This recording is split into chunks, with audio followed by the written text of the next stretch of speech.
Kana shokora uya risina kunaka ndichanzwa nani.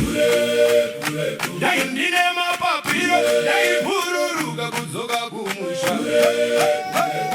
Mai vanorwara ndiri kure ndinonzwa nani.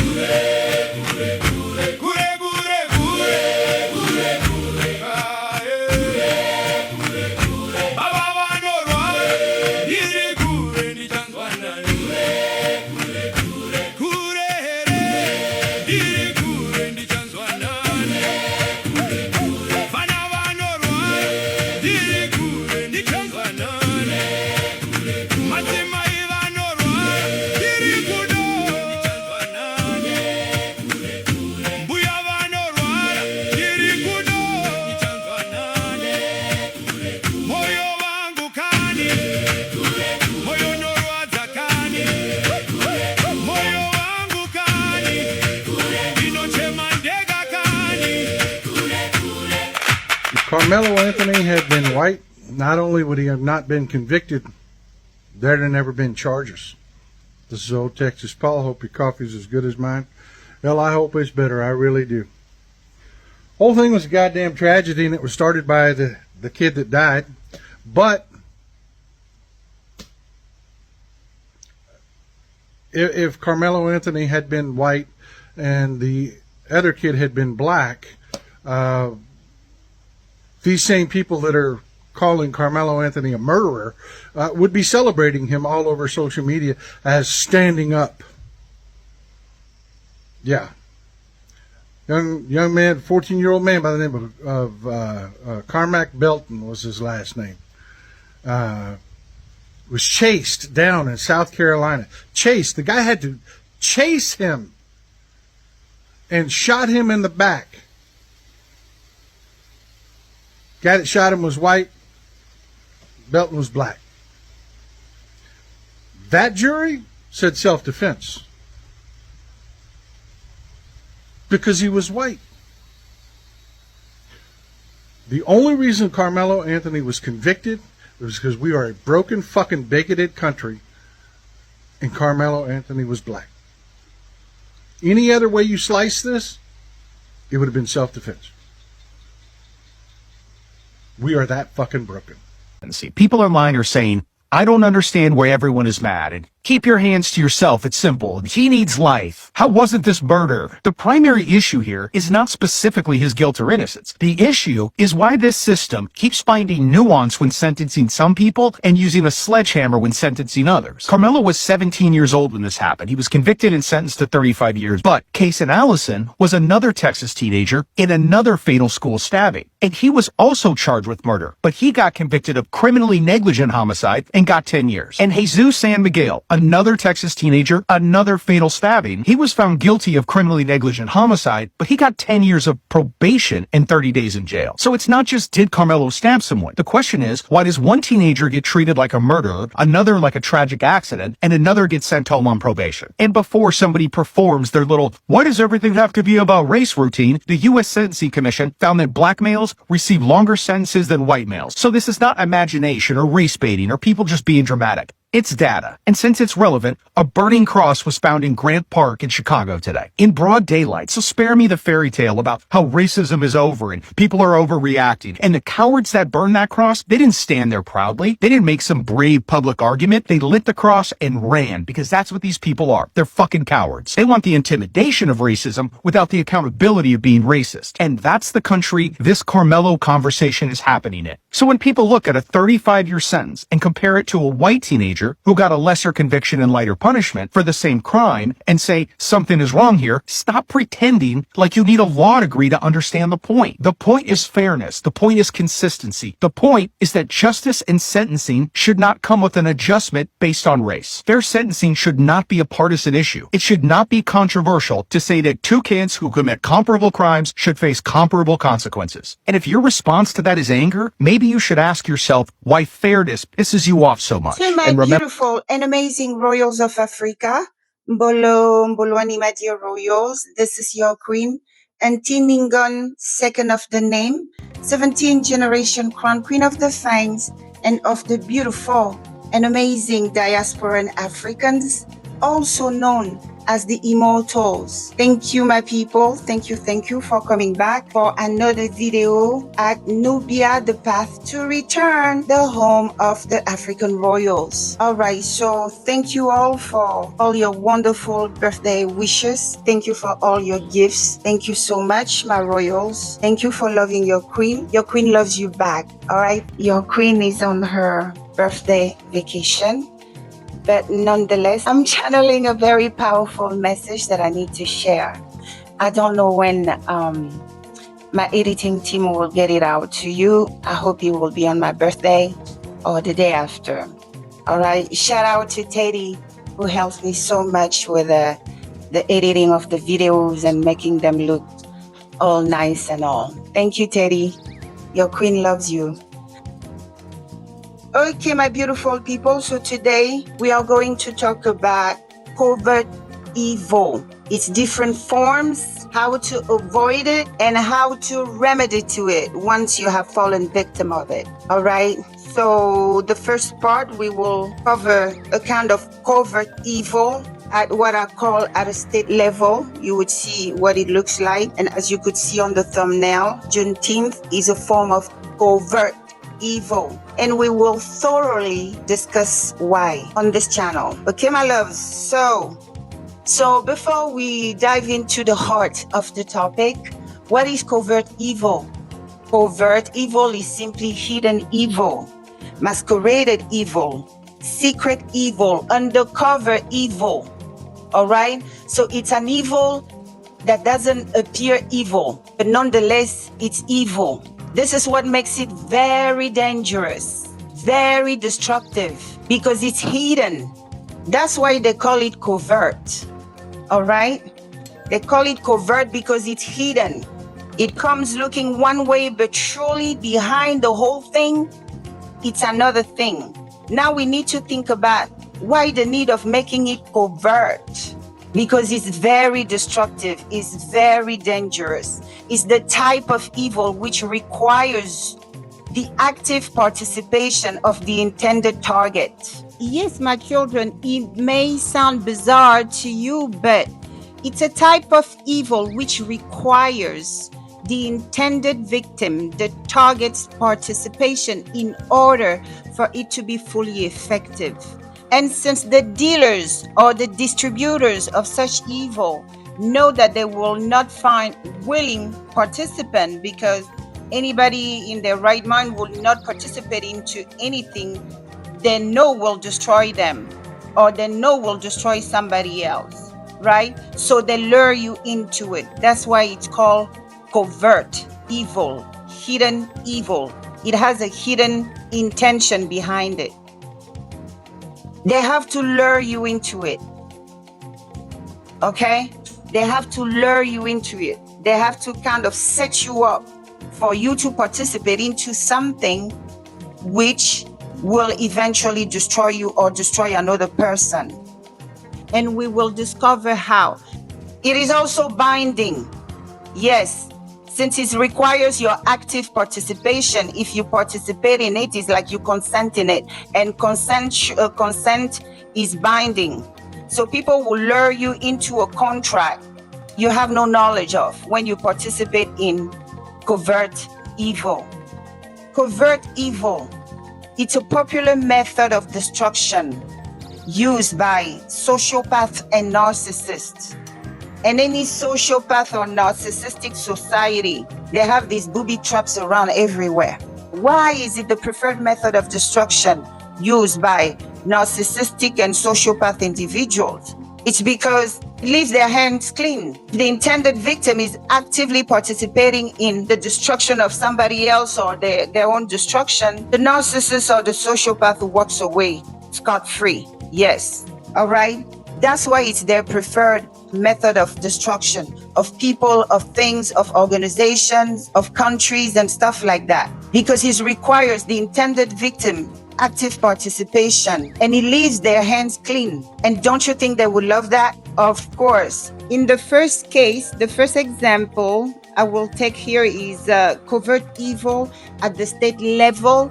You will see the active participation of the targeted group of people, even when we cover the covert evil in relationships, even there, you will still see the active participation of the intended victim. Okay? You always grant some kind of access, you always give some kind of energy away, all that we will cover. All right? So let's dive in.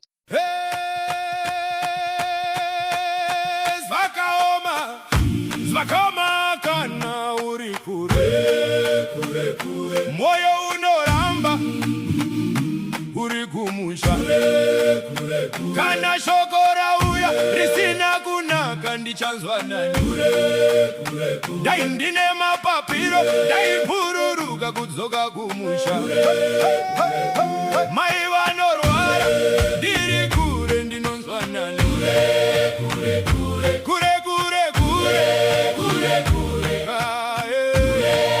The reason why I personally feel that any form of covert evil is very dangerous is because it always aims to completely destroy the person. Okay? It aims to destroy the person emotionally. It aims to destroy the person psychologically. It aims to destroy the person financially. And it definitely affects the targeted individual spiritually, because the attackers, what do? They use harmless or seemingly harmless thought patterns to create an illusion, a big lie around their targeted individual or group of people while seeming harmless on the surface. So they build this big lie, this thought pattern, and then seamlessly they incept that thought pattern, that big lie, into the minds of those willing to entertain them. And once that big lie is fed to many people, it becomes an egregore. It takes form. And once a destructive egregore is formed around a person, a group of people, a thing, now it can take form into the targeted individual or group of people's reality. Even to the religious, the Bible says, Jesus said, where two or more are gathered, I will be in the midst. That was a way of telling you that where two or more are gathered to discuss of whatever they are creating, at that point you have entered your Christic likeness, if I may say. You have become like Christ. You are creating. So you call in your midst an entity. At that point you are creating. So if you are talking about God, of course, expect something good like Yeshua. But if you're talking about bringing somebody down, dragging the name of somebody, a lower astral entity, a lower vibration entity will be in your midst. That's what it means. So that big lie takes life in itself.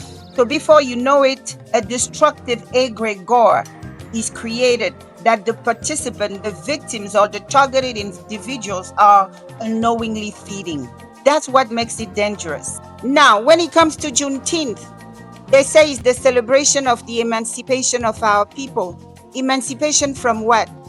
From the captivity they put us under. Okay? Emancipation from their institution of slavery, which is already an egregore. All right? They made movies about it. They keep talking about it. They keep calling us the name they used to call us back then, and so on. So slavery in itself, it's a destructive egregore they have created over us. Now, to add insult to injury, they have their cherry on top of the cake with the celebration of the emancipation of thereof. How can we celebrate an emancipation without celebrating us being slaves in the process? If we are willing to celebrate the emancipation of the darkest episode of the history of our people, it means that in that same token, we are celebrating being slave or having been slaves. Because we have to be careful about the things we accept about ourselves. No, I refuse such status.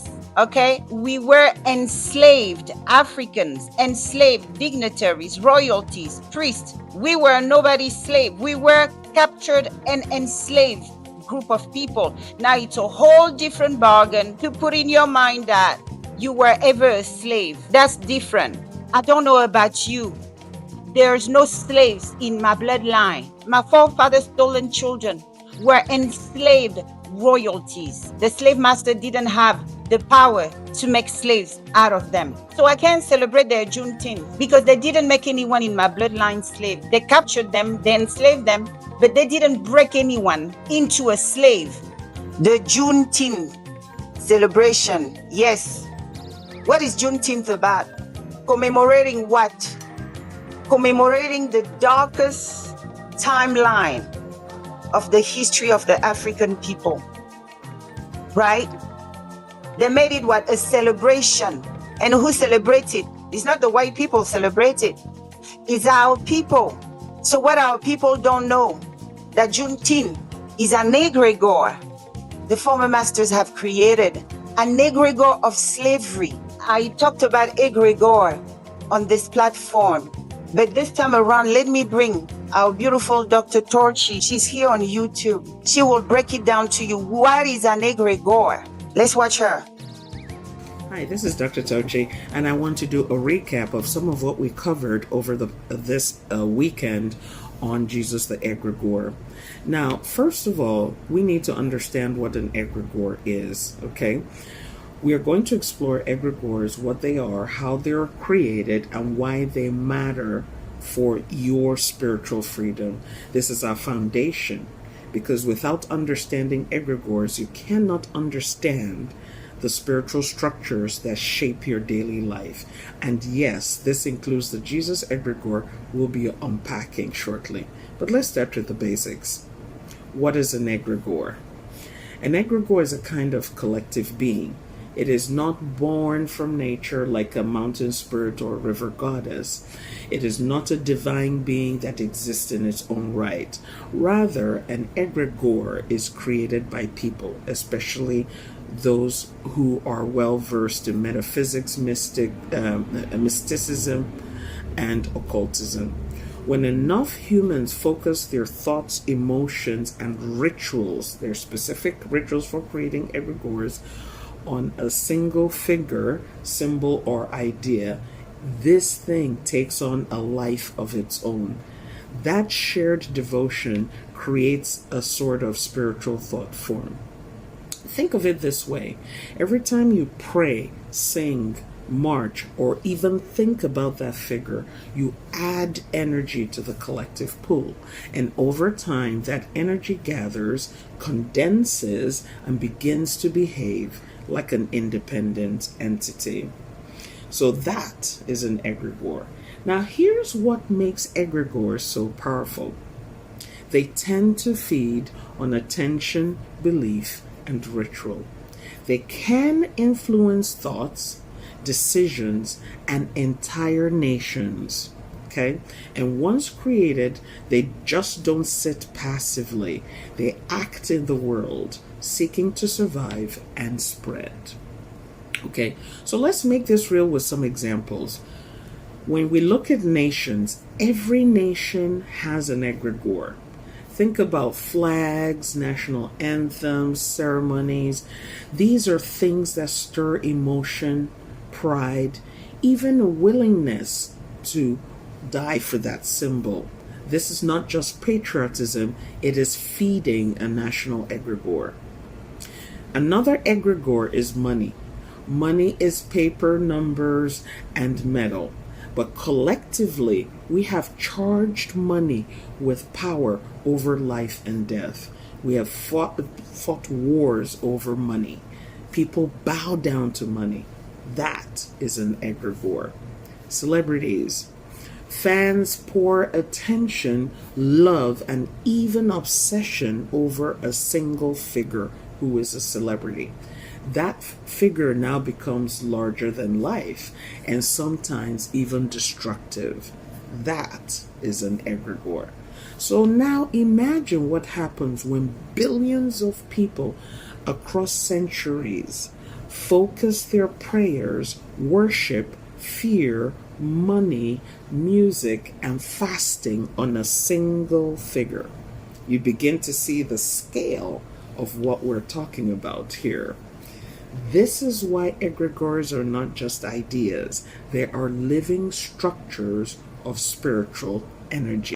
Here's a little exercise for you to do. Take out your journal, your notebook, and pen, and write down these things. And I want you to ponder and think about them as it relates to you. Okay?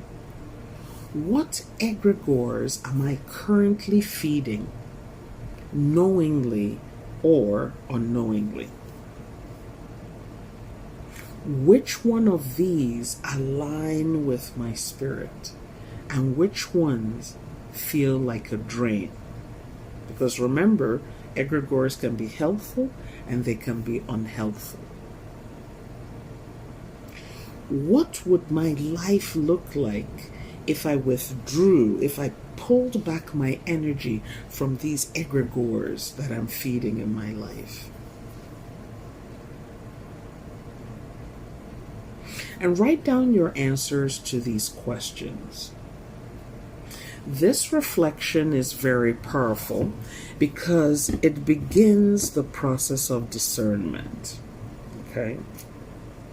You are beginning to learn how to see hidden structures that siphon away your energy. So I want you to pay attention to that. So today you've learned the foundations of egregores. Egregores are real, powerful, and all around us. Okay? They explain why certain movements gain life on their own, why religions endure for millennia, and why some symbols can move an entire nation or entire communities of people. When Biden's administration gave you Juneteenth as a celebration, they created an egregore. And each time you get out to celebrating, each time you bring it up, each time you're feeding it. You're feeding that egregore. An egregore of slavery. Yes, we are feeding an egregore that was built to keep us in bondage. Yes.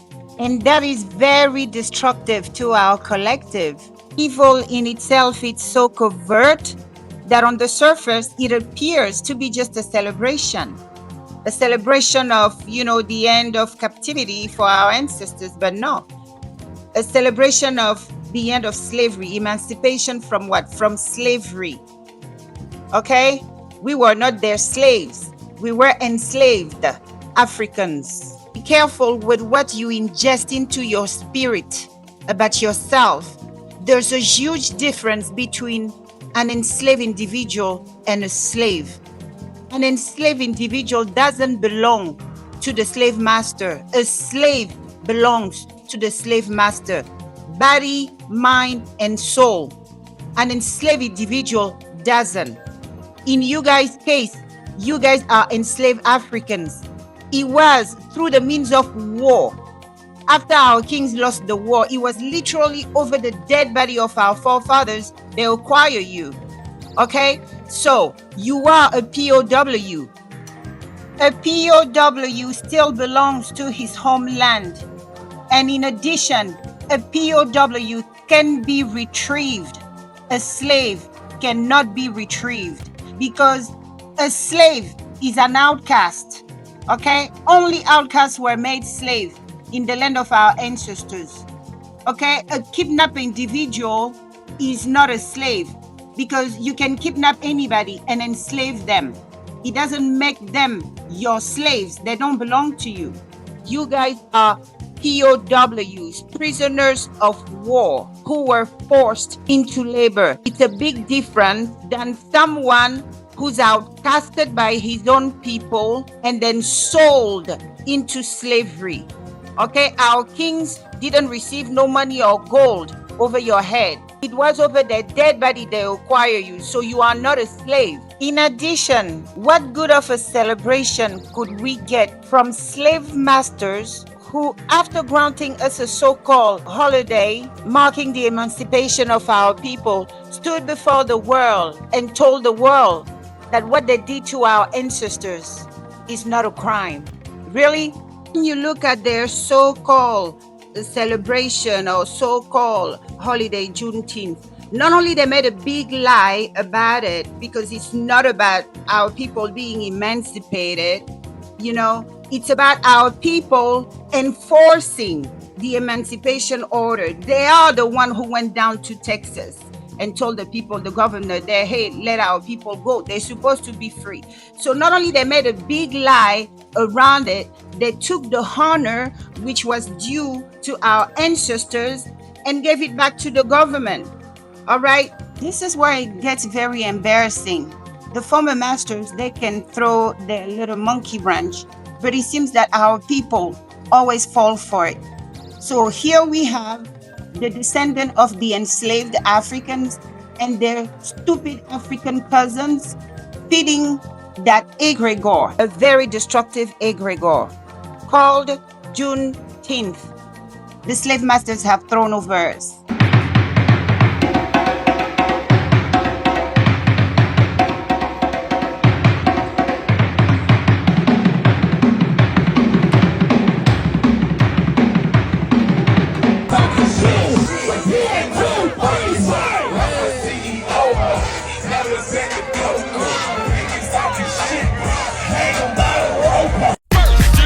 Work to the beat, then you got to put your hands on your knees, then you got to make your feet be flat, then you could see our people turning up in huge numbers to go and feed that egregore, and yet they wonder why, no matter how high we climb, this society still treats us as slaves. It's simply because we have been feeding such destructive egregores for generations. So the status quo as slaves is maintained over us. Have you ever wondered why in 2026, this white supremacist government is still comfortable denying the descendant of the enslaved African the right to self-defense? So basically, not only the state of Texas chose, to publish the files they didn't allow in court, which could have exonerated our son. So with enough pressure, they finally decided to release it. And guess what? They released it on Juneteenth. That was a covert message right there. Oh, a lot of evidence were not prepared and presented in court and stuff, but they will release it after they have convicted him, put him in jail, and on Juneteenth. That was a message right there. We are still slaves, just like back in the day. A slave has no right to self-defense. A slave cannot kill the master or the slave master's child. That's the message behind it. They have a way of reminding us, no matter how high we climb, we were their slaves, and we have a particular place around them. Oh yes, former masters, they have a way of doing that, and that's one of these things. Why do they want you to celebrate the darkest time in the history of our people? Why do they want us to celebrate the biggest humiliation of our people in history? Why? So we can feed that egregore of slavery. So no matter how rich we could ever become, that egregore is there, and it's alive. It has been alive and has been fed, so it's fat. How do you know destructive egregore is working over a group of people? It's when they go through injustices. When you see them going through constant injustices and nothing ever happened to the perpetrators. So the perpetrators have successfully built a negative egregore, a destructive egregore. In plain English, a big illusion, a big lie around that person or that group of people, and they have fed that big illusion, that big lie to many people who in turn believe it, entertain it, and feed it. And now that you have fed that big lie, that big illusion, that negative egregore over you, it is now a being, an entity of its own, independently. So what does it do? Whatever it's rooted in, if it's rooted in slavery, it can now affect us. It can now take form into our lives. So we just get the slave treatment. We behave like slaves. And what do slaves do? They act out all the self-destructive programming they have received from the masters. All right? the slave would act out that extreme hatred they have towards their brothers and their sisters for the peace of the slave master. A slave is a crab who will pull you down the bucket if you dare climb up. A slave will be a docile employee of a white person, paying him penny on a dollar he should earn, but come and bring down your company.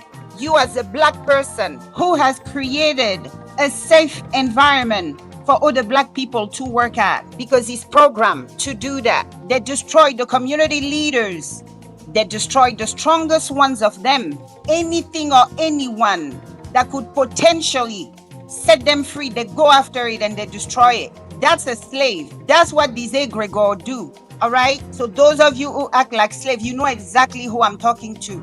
So remember earlier I did mention that the reason why it's a preferred, actually favorite method of destruction used by the narcissist and the sociopath, because they keep their hands clean.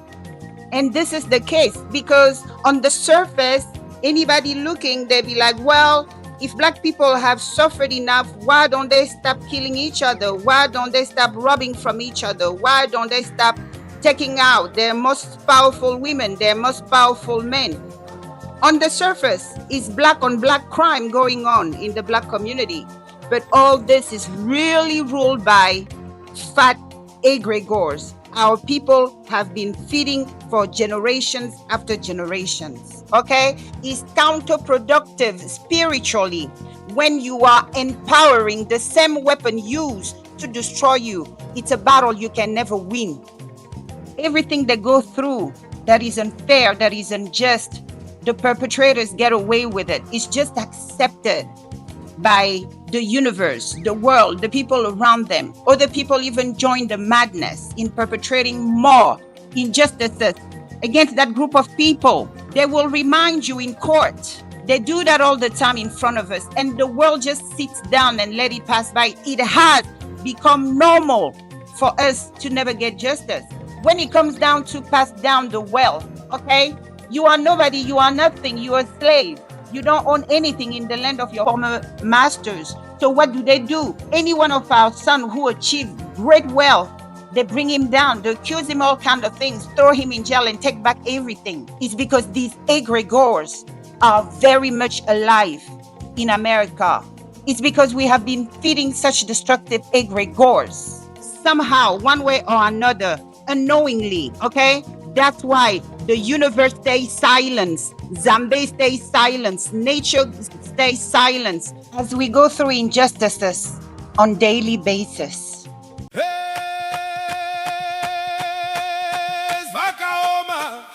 Zvakaoma kana uri kure moyo unoramba uri kumusha kana shoko rauya risina kunaka ndichanzwa nani dai ndine mapapiro dai pururuka kudzoka kumusha mai vanorwara ndiri kure ndinonzwa nani kure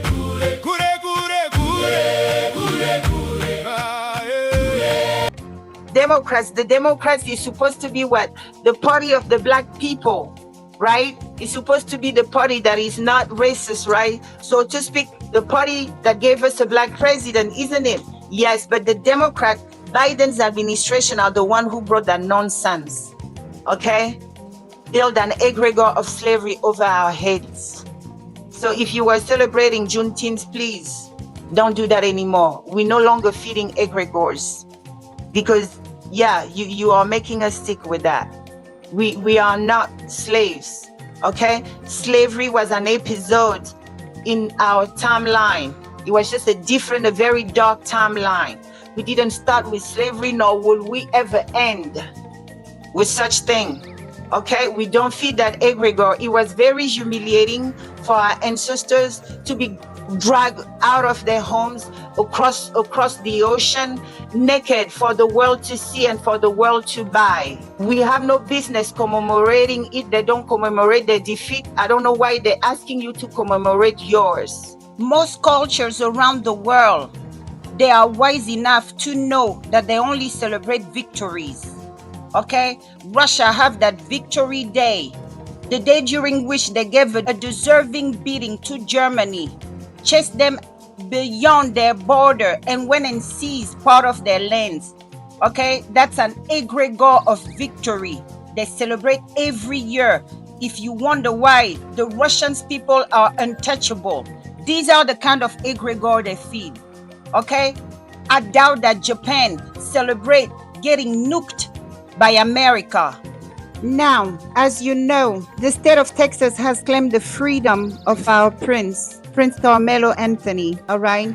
For those of you who watch me from home, I featured him a while back. He's our son, Prince Carmelo Anthony, who was attacked, okay, by a bunch of corn-fed big white kids. And somehow, as Zambe had it, he defended himself, and one of the boys ended up losing his life, which is normally a case of self-defense, but no, not when it comes to the African people in America. As a result, the state of Texas has him in custody, and they want him for 35 years. Please note that a pack of injustices were committed against our prince. Number one, the so-called crime was committed, he was a minor, but and yet they judged him as an adult. Number two, he was denied a jury of his peers. There were no black person among this jury. And number three, the judge who was originally supposed to rule over the case, who happened to be one of us,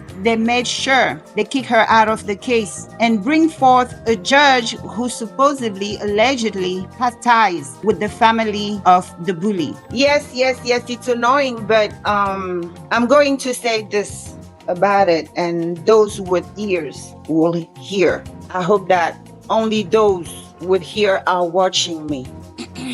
Ebo Tara, Ebo Nana, it is important that you know that contrary to us in our homes, us black people, our former masters, they teach their children continuity, okay? It is expected. You have to expect that. They teach their children, unlike us, they have families, they have dinners together. They teach their children how to continue, how to perpetuate what their ancestors have started, because that's the foundation of their wealth. That was their new lease in life. So they have to maintain it. They have plans mapped out for that. But when it comes down to us in America, the African people in America, what do they pass down to their children? Ignorance, hatred, nonsense, materialism. Okay? That's all we pass down to our children in America. Our children in America are so orphaned. It seems like there's no more wise elders. The elders in America, majority are like stupid as fuck. Yes, you heard that. Don't come and play a sensitive soul around my channel. I told you, your queen, I'm a linguist. Okay? I don't play with words. I use profanity to describe the profane acts of some people. It's not my responsibility to embellish their behavior when they are acting like crap. Stupid as fuck. They're hateful. They compete against their own children. They stop their own children from growing. Yes, I believe Tatan Zambe wanted me to marry into the African American community in order for me to write my report on what our people are dealing with in America. There's no more wisdom. A lot of their elders, they just look old in the outside, but they're stupid as fuck. They compete with their own children. In America, the African people no longer pass down wisdom or values. They are all on survival mode. They are all competing with one another.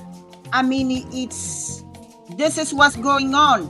And it's usually an elder behind it, a father, a mother, destroying a son or a daughter's marriage, destroying the lives of the grandchildren. It's really chaotic in America. So, of course, the other side will have advantage over us, because since our community in America is scattered, we are very vulnerable.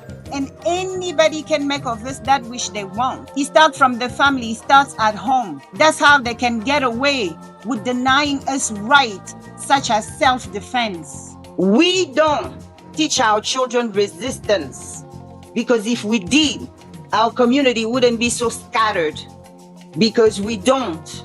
That's why we are all over the place. And when we are a community that is all over the place, we don't stand together, we are extremely vulnerable.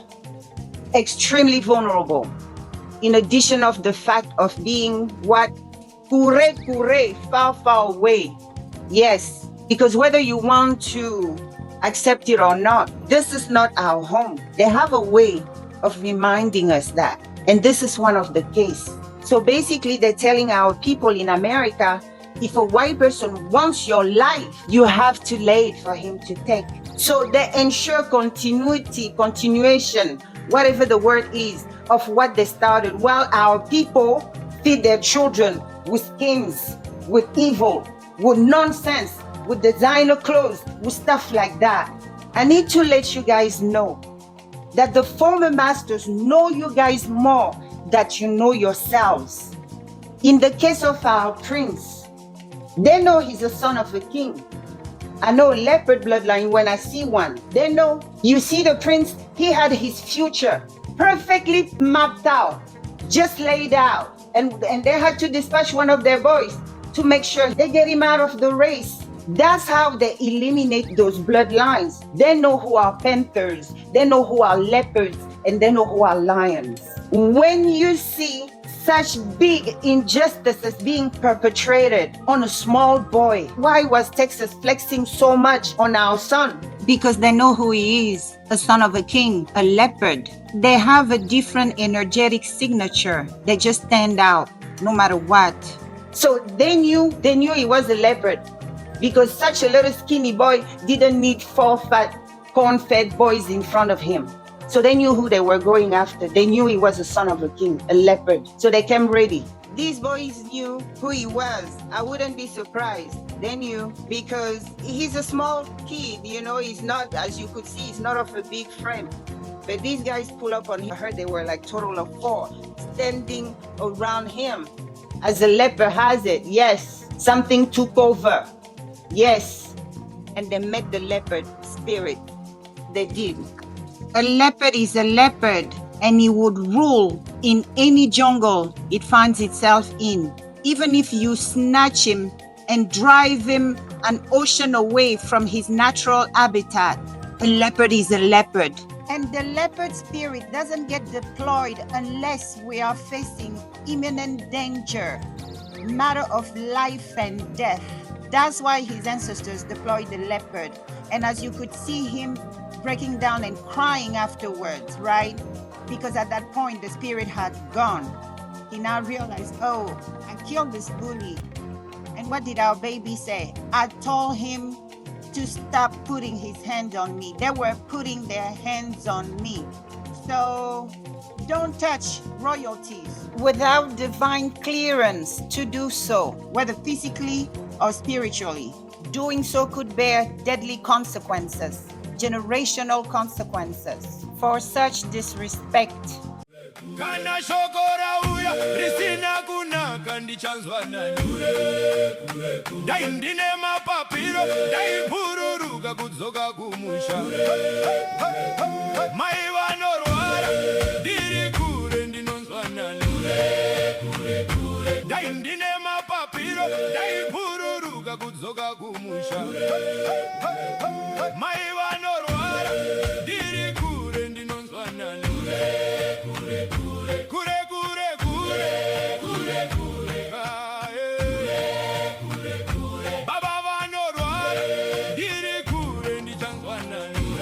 So when you see just a pack of injustices, that's the sign. They know who they got. They know who they got. That's a big catch right there. They didn't need to come at him like that. They knew he was a leopard. So they know you more than you know yourself. So it goes to show, don't worry too much, because I know He's a son of a king, and higher forces are now at play. Just like they're mobilized to ensure that they take his life away, but higher forces are now being dispatched for him. These are protected bloodlines. We always get away unless Nzambe says otherwise. Well, the Carmelo Anthony case has taken yet another turn. For weeks now, people have been asking what Carmelo Anthony was going to do after being sentenced to 35 years in prison. Today, we got an answer. A new legal team has reportedly stepped into the case, and this isn't just one attorney. We're talking about a whole team that includes Russell Wilson II as lead attorney, Justin A. Moore, Sean Derdia, Brooke Cluse, Michael Ware, and Gary Bledsoe. Why does this matter? Because appeals are usually handled by one attorney or maybe a small team. This looks like a serious effort to challenge what happened in that courtroom on that day of the sentencing. And if you've been following this case like I have, you know there are a lot of questions that still need answers. There's questions about the evidence. There's questions about the witness testimony. There's questions about the released video footage. There's questions about the sentencing. And questions about whether 35 years is too excessive when compared to other Texas cases involving teenagers with knives and self-defense claims. Again, to be clear, we know that Austin Metcalf lost his life, a family lost his son. Nothing I can say takes away from that reality. Was justice applied equally in this case? Not up until this point. Because when people show me similar Texas cases where teenagers claimed self-defense, where lives were lost, and where convictions were reduced to manslaughter or criminally negligent homicide, I think it's fair to ask why this case ended with a 35-year sentence. That's not saying Carmelo should walk free, but that's saying Carmelo should have a similar sentence compared to the others. That's saying every case deserves consistency. So now I'm watching this new legal team very close. I want to know what arguments will they raise in this case. Will they challenge the conviction? Will they challenge the sentence? Will they challenge what evidence the jury did and did not get to see?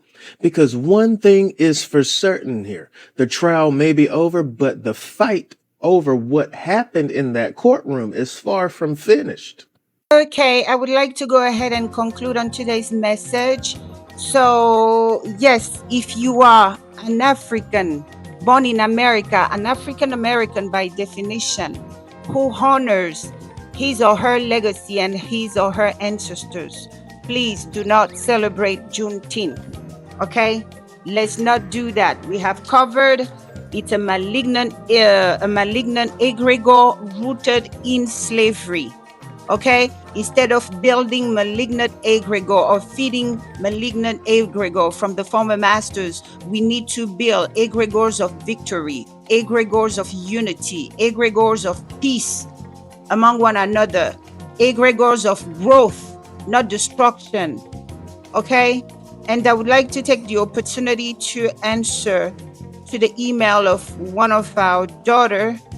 I had an angry daughter in my inbox.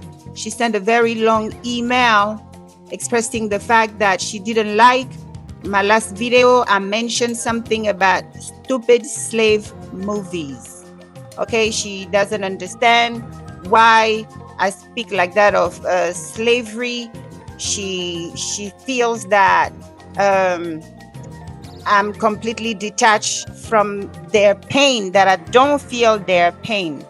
Okay, my princess, who gave you permission to immortalize the biggest defeat in the history of our people? Who told you it was a great idea to do so? Who gave you permission to disgrace our fallen ones? I don't know who gave you guys permission to immortalize the most humiliating defeat in the history of our people. I don't know who guys told you that. You see the slave master do that so they can feed their egregores over us, so they could teach their children that no matter how tall you see them, no matter how rich you see them, don't worship them. They once were our slaves. You live around people who believe such thing. Once a slave, always a slave. And all most of our people want to do is reminiscing slavery, is talking about slavery, not knowing that they are feeding a very dangerous egregore. All egregores are not good. Slavery is an egregore. When they set a date to celebrate the biggest defeat in our timeline, and you think it's a good thing, you think it's a recognition. No, they're putting spiritual shackles on your wrist and ankles. Because when an egregore is built around a group of people, an egregore of slavery, they will remain the slaves of the world.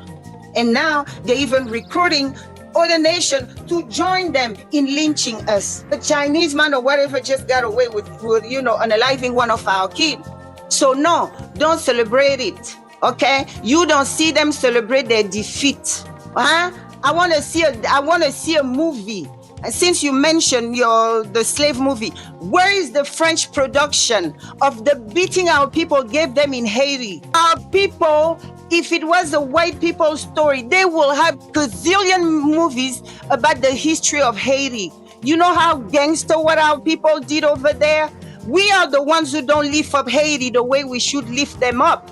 Okay, they went there, they kidnapped our people, took them there as slaves. And what did our people did? They got rid of the masters, hijacked the masters' land, and declared their republic. What is more gangster than that? And they didn't stop there. They went and helped their brothers get free in South America. So where else in history have you seen that happen? Where else?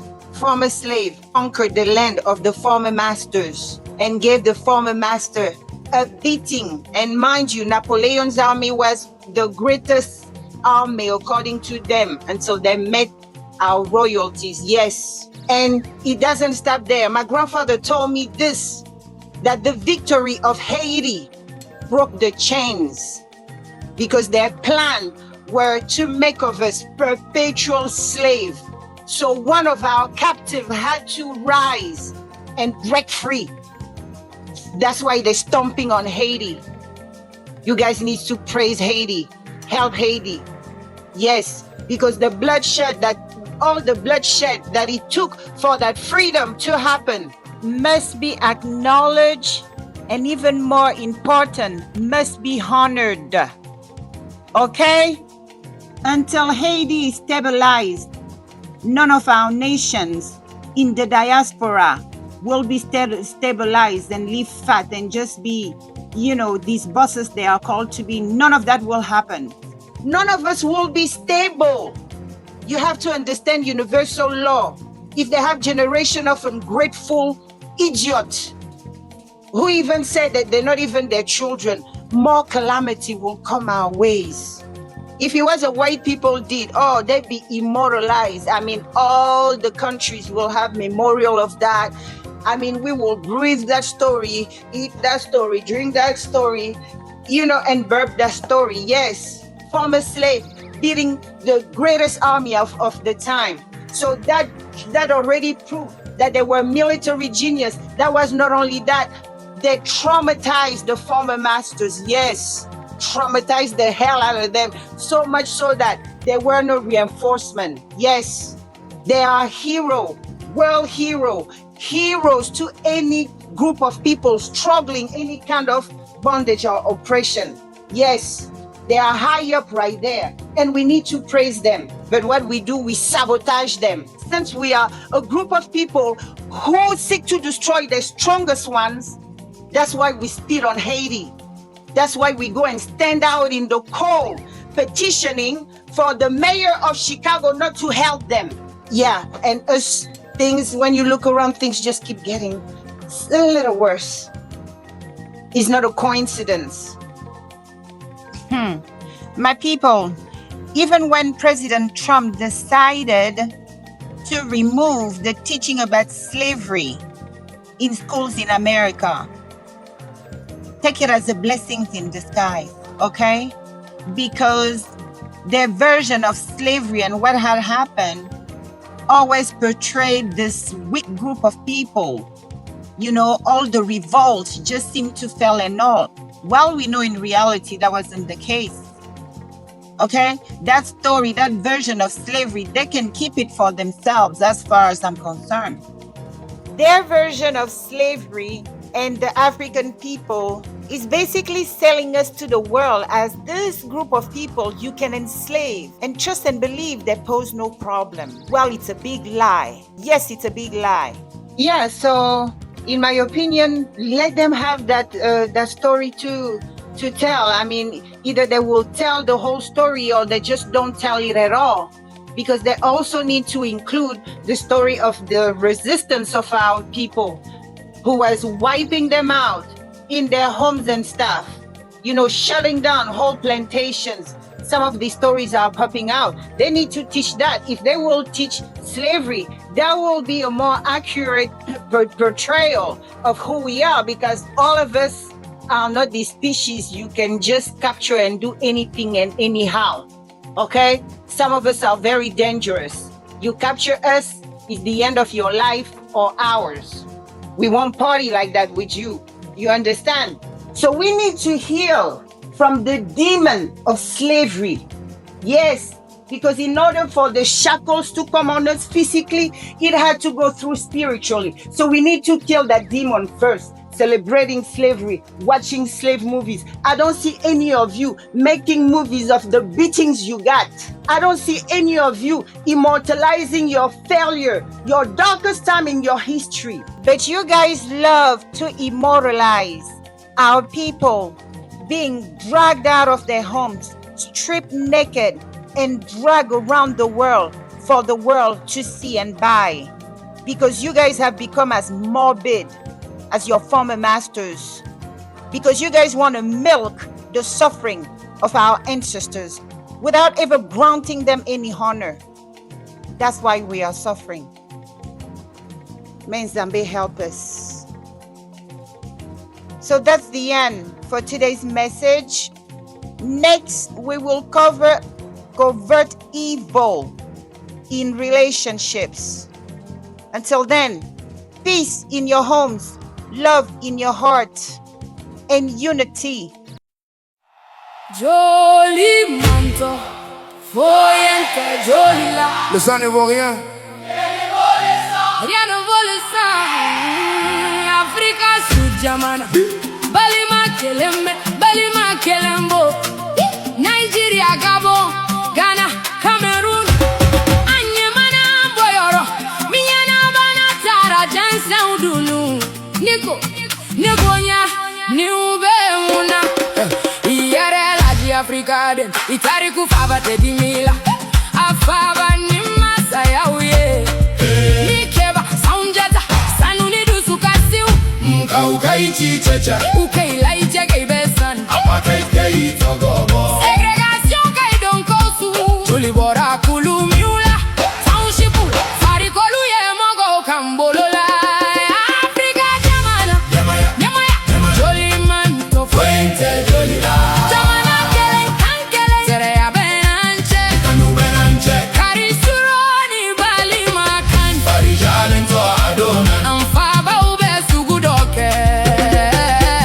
Africa ilari. Nelson Mandela, Abolo Kono Obeda, Obina Feno Fekaya, Patrice Lumumba, Soro Marala Mine Unye, Congo Horonyala, Bekele Nyala, Thomas Sankara du Sujuman, Ako Anka Africa like, Miena Tena Sogo Sogo Fe, Amilka Cabral Ula Kekelela, Steve Biko, Finman Kanyo Yasiraye, Kwame Nkrumah, Amerika Africa Laju, Kofi Annan Jerebeke, Don Kilie, Ruth First, Miriam Makeba, Muzoka Kamiumbe Sirantake, Miumbe, Marifanyo Gontake, Iko, Terizulu, Iko, Balima House, Imimbo Bantustan, Imimbo Libreville Walima, Accra, Farimanka Ueleka, Siaworo, Mogodogo, Sambi Bay Balimabo, Ausayo, Minyana Tara, Sario Sununka, Hakilila, Banankurute Tunu, Auyanu Mandonya Jira, Nusukumba Jira, Africa de Mimbekasi, Oy Africa Bekasi, Africa Yamana, Yamaya, Joli Manto, Oyente Jolila.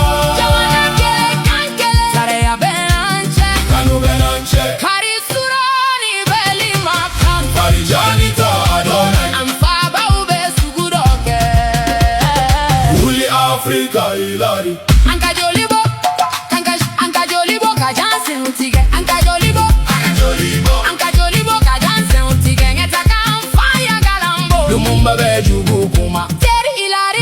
be jugu kuma cherebe yekela ye sankara be wuli kelenya jiri fosi iku benye wale kahoronke seyere tagamoye meke babe don kili don mogo ka kuma kanfe Africa dinye kide mi sen we afa joli hanfa hoyete joli la Ubuntu kasi te sumara kasi telera kasi parija